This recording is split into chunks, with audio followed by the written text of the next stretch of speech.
Muito boa tarde a todos. Se nós nos reportarmos àquilo que foi acontecendo ao longo dos tempos, o PSD sempre disse que este conflito só pode ter uma solução e essa solução é justamente à mesa das negociações. Como nós estamos num conflito entre privados e não num conflito no setor público, o Governo aqui tinha a obrigação de se portar como um mediador, ou seja, de ser um árbitro nesta questão. Nós dissemos isto no dia 8 de agosto, 4 dias antes da greve começar. Nós dissemos isto no dia 10 de agosto, 2 dias antes da greve começar. E nós dissemos isto no dia 14 de agosto, 3 dias depois da greve começar. Ora, o Governo optou por fazer exatamente o contrário, ou seja, por não fazer qualquer mediação. O Governo montou um circo mediático e colocou-se de um dos lados da barricada. Dizia que mediava, mas ao mesmo tempo ia semeando o alarmismo na sociedade. Os ministros iam dando a greve como inevitável. O Governo recomendava, com mais de 2 semanas de antecedência, que os portugueses começassem a testar o depósito.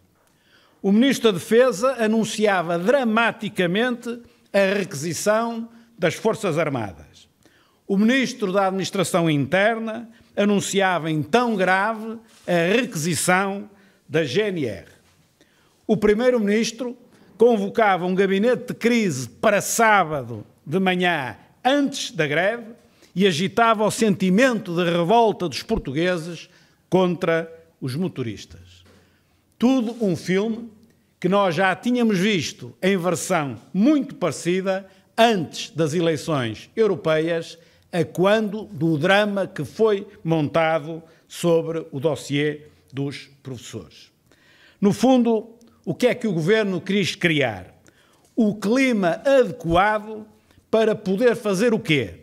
Tomar medidas punitivas, tentando demonstrar que é forte, que mete os grevistas na ordem e, acima de tudo, que é o mais perverso, que salva os portugueses de um caos que ele próprio criou no imaginário das pessoas. Ou seja, não procurou evitar o conflito. Empenhou-se na criação de uma conjuntura que o pudesse beneficiar eleitoralmente. A mesma tática, a mesma coisa no período anterior às eleições europeias. Agora é anterior às eleições legislativas, no anterior foram as eleições europeias.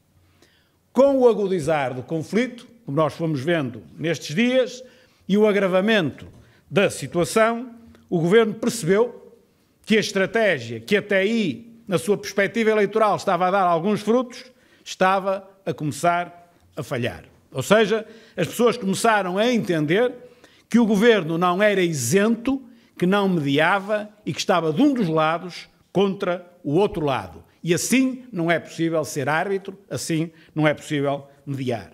E então, ao 4º dia de greve, o Governo muda de estratégia. Levanta o circo, para com as ameaças, adoçou o discurso e começou então a empenhar-se a sério em fomentar o diálogo e em ser mais imparcial, a colocar-se mais equidistante dos diversos protagonistas. E os resultados começaram a aparecer. Suspensão da greve e diálogo entre todos. Primeiro um sindicato que não estava em greve, depois um sindicato que está em greve e suspende, e agora outro sindicato que está em greve e suspende. Como disse, o PSD sempre defendeu isto que agora começou a acontecer. A 8, a 10 e a 14 de agosto. Aliás, a 10 de agosto eu próprio, através do Twitter, disse que se deveria adiar ou suspender, como queiram o termo em português vai dar ao mesmo, a greve e tentar um acordo. Porque o clima pré-eleitoral que nós estamos a viver não favorece a sensatez. e não favorece a sensatez, porque o Governo estava a gerir este dossiê mais preocupado com a popularidade que pudesse angariar para si próprio nas eleições para daqui por um mês e pouco, e não tanto para resolver o real problema e evitar que os portugueses tivessem tido as privações que tiveram, e particularmente a economia nacional e particularmente as pessoas do setor dos combustíveis. E, portanto, acho que aquilo que se está a fazer neste momento é que está a ir no caminho certo e corresponde àquilo que nós anunciamos, não desde o princípio da greve, mas desde lá de trás, quando oportunamente falamos sobre esta matéria. E, portanto, acho que temos razão, ou que tivemos razão, ou que temos razão, como queiram, no que dissemos, no recato que fomos guardando e no sentido de Estado que acho que demonstramos. O PSD não participou no circo. E o PSD, pelo menos enquanto eu for líder, não participa em circos. Eu não estou aqui para o espetáculo. Eu estou aqui para resolver os problemas do país de forma frontal e sem habilidades políticas. Não é a minha especialidade. E por isso, chegados aqui, o PSD apela à boa-fé de ambas as partes, quer dos sindicatos, quer naturalmente da entidade patronal, e apela à isenção do Governo, de modo a que possa ser um árbitro a sério numa matéria que obviamente precisa de um árbitro. E que, se o Sr. Primeiro-Ministro e o Governo não estiverem capazes de ser árbitros, agora que parece que querem mesmo ser árbitros, teremos então sempre, naturalmente, o recurso ao Presidente da República, que pode ser ele, numa circunstância a seguir, o árbitro que o Governo não conseguiu ser, a partir do momento que agora está a tentar ser. Esta forma de atuar do Governo, que, como digo, agora emendou e agora está, em nossa opinião, na linha correta, custaram aos portugueses e à economia nacional demasiados prejuízos e, acima de tudo, demasiado alarme social. É caso para dizer que não havia necessidade disto, tal como já não tinha havido necessidade no drama que foi montado acerca dos professores antes das europeias. A mesma linha de atuação, a mesma lógica de pôr ao serviço do Partido Socialista o facto de estarem ao leme da governação. Eu espero que, a partir de agora, comece a imperar o recato e o bom senso, aquele mesmo recato e bom senso que nós guardamos para nós próprios.